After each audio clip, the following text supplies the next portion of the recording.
नमस्कार, मैं शिखा सिंह आज आपके लिए लेकर आई हूँ एक नया पाठ जिसका नाम है विलोम शब्द।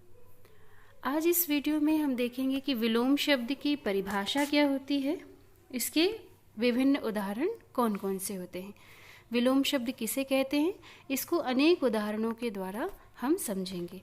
तो आइए पाठ शुरू करते हैं। पहले देखते हैं विलोम शब्द की परिभाषा क्या होती है। जिन शब्दों के अपने निश्चित अर्थ होते हैं उन अर्थों के विपरीत अर्थ देने वाले शब्द विपरीतार्थक शब्द कहलाते हैं। अब बच्चों, जिन शब्दों के अपने निश्चित अर्थ होते हैं, यानी जो भी शब्द होते हैं उसका अपना कोई ना कोई एक निश्चित अर्थ जरूर होता है, तभी वो सार्थक शब्द की श्रेणी में आता है। अगर उस शब्द का कोई अर्थ नहीं है तो वह सार्थक शब्द नहीं होगा, वह निरर्थक शब्द होगा, है ना। और उन्हीं अर्थों के विपरीत अगर कोई अर्थ देने वाला शब्द है तो वो आपका विपरीतार्थक शब्द होता है। इसको आप विपरीतार्थक शब्द कहते हैं, विलोम शब्द कहते हैं, या फिर आप इसको उल्टे अर्थ वाले शब्द भी कहते हैं। छोटी कक्षा में हम इसको उल्टे अर्थ वाले शब्द के नाम से जानते हैं। मतलब उल्टे मतलब विपरीत, है ना। विलोम यानी अगर आप अच्छा है कोई तो उसका विलोम क्या हो जाएगा, बुरा हो जाएगा, है ना। तो जो भी शब्द है उसका जो एक निश्चित अर्थ होता है उसके विपरीत अर्थ देने वाला जो शब्द होगा वही उसका विलोम शब्द होगा। तो यहाँ पर हमने देखा कि जिन शब्दों के अपने निश्चित अर्थ होते हैं उन अर्थों के विपरीत अर्थ देने वाले शब्द विपरीतार्थक शब्द कहलाते हैं। इसको हम विलोम शब्द भी कहते हैं और उल्टे अर्थ वाले शब्द भी कहते हैं। यानी जो भी शब्द है उसका जो अर्थ है उससे अलग अर्थ देने वाला, बिल्कुल ऑपोजिट उल्टा अर्थ देने वाला जो शब्द होगा वही उसका विलोम शब्द होगा। जैसे आप देखिए यहाँ पर दो चित्र आप देख सकते हैं। पहले चित्र में एक कार्टून है ना, वो हंस रहा है। तो आपने देखा कि ये जो कार्टून है, आप कार्टून बहुत देखते हैं और आपको पता है कि कार्टून, मुझे भी पता है कि आपको कार्टून देखना बहुत अच्छा लगता है। तो ये जो कार्टून है ये हंस रहा है ना। लेकिन ये जो एक दूसरी लड़की है वो दुखी है, किसी कारण से वो रो रही है ना। तो दोनों के जो भाव हैं वो अलग अलग हैं। एक जो है वो बहुत खुश है और हंस रहा है, और दूसरी जो है वो बहुत दुखी है और रो रही है। तो हंसना और रोना दोनों बिल्कुल विपरीत है ना। एक समय पर आप कभी ये दोनों काम कर सकते हैं कि आपको कह दें कि आप हंसिए भी और रोइए भी, तो ऐसा मुश्किल है ना। क्योंकि जब आप बहुत खुश हैं तब आप नहीं रोएंगे, तब आप खुश होंगे तो हंसेंगे, या कोई आपने जोक सुना है या कोई चुटकुला सुना है तो आप उस समय हंसेंगे। लेकिन अगर किसी से आपको डांट लग गई है या कोई चीज़ आपको बुरी लग गई है उस समय आप रोएंगे। तो ये दोनों ही क्या हैं, एक दूसरे के विपरीत अर्थ देने वाले हैं। इसलिए हम कह सकते हैं कि ये दोनों एक दूसरे के क्या हैं, विलोम हैं, उल्टे अर्थ दे रहे हैं। क्योंकि एक क्या कर रहा है, हंस रहा है, और दूसरी रो रही है। तो हंसना का विलोम क्या होगा, रोना, है ना। इस तरह से और भी हम कुछ महत्वपूर्ण विलोम शब्दों को आगे देखेंगे। आइए शुरू करते हैं और देखते हैं कुछ और भी उदाहरण, और उसकी सहायता से हम और भी आसानी से इस पाठ को समझेंगे कि इस पाठ में हमें क्या सीखना है, और बाद में हम देखेंगे हमने सीख लिया या नहीं। यहाँ पर आप दो चित्र देख सकते हैं। एक में एक बहुत ही मोटा व्यक्ति दिख रहा है ना। ये मोबाइल फ़ोन का चित्र है, और उसमें एक जो पिक्चर दिख रही है, जो चित्र दिख रहा है वो एक मोटे व्यक्ति का है, और दूसरा जो चित्र है वो एक बहुत ही पतले लड़के का है ना। तो यहाँ पर हम देख रहे हैं कि एक व्यक्ति कैसा है, बहुत मोटा है, और दूसरा कैसा है, बहुत ही पतला है। तो मोटा जो है उसका ये अर्थ होता है कि जो व्यक्ति शारीरिक रूप से कैसा हो, मोटा हो, है ना, मोटापा हो जिसके अंदर, वो मोटा व्यक्ति होगा। और जो क्या हो, जिसके शरीर में बहुत अधिक चर्बी ना हो, जो फैट ना हो, जो मोटा ना हो, वो कैसा होगा, पतला होगा। तो दोनों के अपने अपने अलग अलग अर्थ हैं, दोनों अपने अपने अलग अलग अर्थ बता रहे हैं। एक बता रहा है, एक शब्द से हमें पता चल रहा है किसी के मोटापे का, और एक दूसरे शब्द से हमें पता चल रहा है किसी के बहुत ज़्यादा पतले होने का, यानी पतला होने का। तो दोनों ही एक दूसरे के विपरीतार्थक शब्द हैं, यानी इसको हम कह सकते हैं कि ये एक दूसरे के क्या हैं, विलोम है। मोटा का विलोम क्या हो जाएगा, पतला, है ना। और इसी को आप उल्टे अर्थ वाले शब्द भी कह सकते हैं और विपरीतार्थक शब्द भी कह सकते हैं। और भी उदाहरण देखते हैं। यहाँ पर एक लड़की है जो एक फूल को सूंघ रही है, यानी उसको उसकी सुगंध बहुत अच्छी लग रही है, खुशबू उसकी कैसी है, बहुत अच्छी है।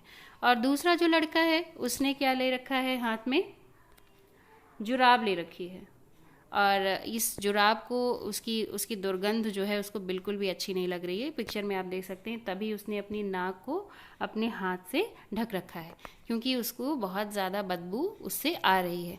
तो इन दोनों चित्रों में देखा हमने कि यहाँ पर जो लड़की है उसके चेहरे का भाव भी आप देख सकते हैं कि वो बहुत ही खुश, बहुत ही प्रसन्न है और बहुत अच्छा महसूस कर रही है उस फूल को सूंघते हुए। तो यानी उसको उसकी खुशबू जो है वो बहुत अच्छी लग रही है, और इस लड़के को इस जुराब की जो बदबू है वो बिल्कुल भी अच्छी नहीं लग रही है। तो ये दोनों शब्द भी, एक है खुशबू और दूसरा है बदबू। तो खुशबू का विपरीतार्थक या विलोम शब्द क्या होगा, बदबू, है ना। उसी तरह और उदाहरण देखते हैं। यहाँ पर है एक बिल्ली है जो टेबल के ऊपर बैठी है, मेज के ऊपर बैठी है। तो बिल्ली कहाँ पर है, ऊपर है ना। और दूसरे चित्र में हम देख सकते हैं कि बिल्ली जो है वो मेज के नीचे बैठी हुई है। तो ऊपर और नीचे में देखिए बहुत फ़र्क है ना। यहाँ पर बिल्ली मेज के ऊपर बैठी हुई है और यहाँ पर बिल्ली कहाँ बैठी हुई है, मेज के नीचे। तो ये दोनों आपस में बिल्कुल अलग अलग अर्थ देने वाले शब्द हैं, ऊपर और नीचे। तो इस तरह से ऊपर का उल्टा अर्थ क्या होगा, नीचे, है ना। ऊपर का विलोम क्या होगा, नीचे। यहाँ पर हम देख सकते हैं एक चटाई पड़ी हुई है नीचे, एक वो कैसी है, किस रंग की है, सफ़ेद, और दूसरी किस रंग की है, काली। तो सफ़ेद और काला एक दूसरे के बिल्कुल ही विपरीत हैं, बिल्कुल ही विपरीत शब्द हैं। तो इसलिए इसको हम एक दूसरे का विलोम शब्द या विपरीतार्थक शब्द कह सकते हैं। फिर हम देखते हैं ये यहाँ पर दो जो है ग्लास है, दोनों में दूध है, सफ़ेद है इसलिए हम कह सकते हैं कि दोनों में दूध रखा हुआ है। तो एक में दूध कितना है, आधे से भी कम है। तो यहाँ पर दूध कितना है, ग्लास में दूध कितना है, कम है। और ये जो दूसरी ग्लास है इसमें दूध कितना है, ज़्यादा है, यानी अधिक है। तो कम कम से मतलब यही है ना, जहाँ भी कम शब्द का हम प्रयोग करेंगे वहाँ हमें अपने आप पता चल जाएगा उस शब्द का अर्थ ही यही है कि जो भी चीज़ है वो मात्रा में, अगर उसका हम मेज़रमेंट करें, उसकी हम मात्रा देखें तो वो मात्रा में कितनी है, कम है। लेकिन जो दूसरा ग्लास है उसमें अगर हम अधिक शब्द का कहीं कहीं पर प्रयोग करेंगे तो हमें तुरंत ये पता चलेगा कि जो भी चीज़ है वो मात्रा में क्या है, ज़्यादा है। तो कम और ज़्यादा होना, किसी चीज़ का कम होना या किसी चीज़ का ज़्यादा होना, ये दोनों ही एक दूसरे के विपरीत अर्थक शब्द हैं, है ना। तो दोनों ही बिल्कुल अलग जो है वो बता रहे हैं, हमें मात्रा बता रहे हैं। एक कम बता रहा है, एक शब्द कम बता रहा है, दूसरा अधिक बता रहा है। एक बता रहा है कि ग्लास में दूध जो है वो कम है और दूसरा बता रहा है कि ग्लास में दूध ज़्यादा है। तो इस तरह से हम कह सकते हैं कि कम का जो विलोम होगा, कम का जो विपरीतार्थक शब्द होगा या कम का जो उल्टा अर्थ होगा वो क्या होगा, अधिक, है ना। तो यहाँ पर हमने और भी 4 उदाहरण के द्वारा और अच्छे से समझा। आगे हम देखते हैं। यहाँ पर देखिए एक जो 2 गुड़िया है और दोनों का चित्र यहाँ पर हम देख सकते हैं। एक जो गुड़िया है वो बहुत ही सुंदर लग रही है, उसके बाल बहुत सुंदर लग रहे हैं, उसके कपड़े बहुत अच्छे लग रहे हैं। तो ये बिल्कुल नया कपड़ा और नए ड्रेसअप के साथ है, नई पोशाक पहन रखी है, नई नई चीज़ें इसने पहन रखी हैं। तो ये बिल्कुल कैसी लग रही है, ये जो गुड़िया है ये बिल्कुल नई लग रही है। और दूसरी देखिए, इसको बच्चों ने, जैसे बच्चे जब काफ़ी दिन तक किसी भी खिलौने से खेलते हैं तो उसकी हालत कुछ ऐसी ही हो जाती है ना, कहीं से टूट जाना, फूट जाना, कहीं से फट जाना, है ना। तो इसलिए ये डॉल कैसी लग रही है, ये गुड़िया कैसी लग रही है, पुरानी लग रही है। तो नया और पुराना, यानी नया, ये जो डॉल है, ये जो गुड़िया है, ये बिल्कुल नई लग रही है। इसलिए हम कह सकते हैं कि नया शब्द जहाँ भी प्रयोग होगा, यानी वो चीज़ बिल्कुल कैसी है, नई है और सुंदर है, आकर्षक है ना। और जो पुराना है वो भी अच्छा हो सकता है, लेकिन कई बार उसकी हालत बिल्कुल ऐसी ही हो जाती है जैसे आप चित्र में देख रहे हैं।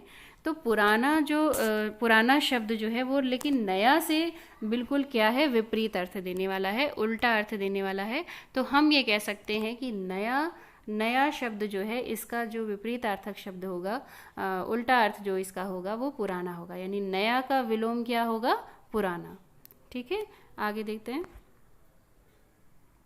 अब यहाँ पर देखिए कि एक जो लड़का है, ये इसकी जो लंबाई है ये क्या है, कम दिख रही है हमें, और ये जो दूसरा व्यक्ति है इसकी लंबाई ज़्यादा है ना। तो इसको हम कह सकते हैं कि ये लड़का कैसा है, छोटा है। कैसा है, छोटा है। और ये जो आदमी है ये कैसा लग रहा है, बड़ा लग रहा है ना। तो ये लंबाई में बड़ा है, हाइट में बड़ा है।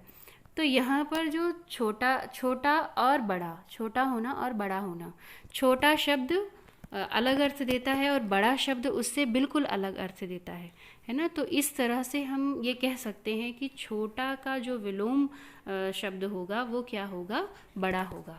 क्योंकि जहाँ पर भी हम जैसे वो बच्चा छोटा है ना, तो वहाँ पर हमें पता चल जाएगा कि उसकी लंबाई जो है वो कैसी है, कम है, या अभी वो उम्र में भी कम है और छोटा भी है। और ये जो व्यक्ति है ये बड़ा है, तो इससे हमें पता चल रहा है कि ये व्यक्ति कैसा है, बड़ा है ना। तो इस तरह से इस वीडियो में हमने बहुत सारे उदाहरण देखे हैं, और भी उदाहरण देखते हैं। एक और भी उदाहरण है, यहाँ पर ये बच्चे जो हैं ये घर के बाहर हैं। कहाँ पर हैं, घर के बाहर हैं और खेल रहे हैं।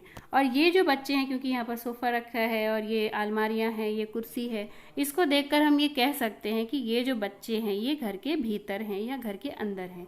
और यहाँ पर जो पेड़ लगा है इसके आधार पर भी हम कह सकते हैं कि ये जो बच्चे हैं ये बाहर खेल रहे हैं, है ना।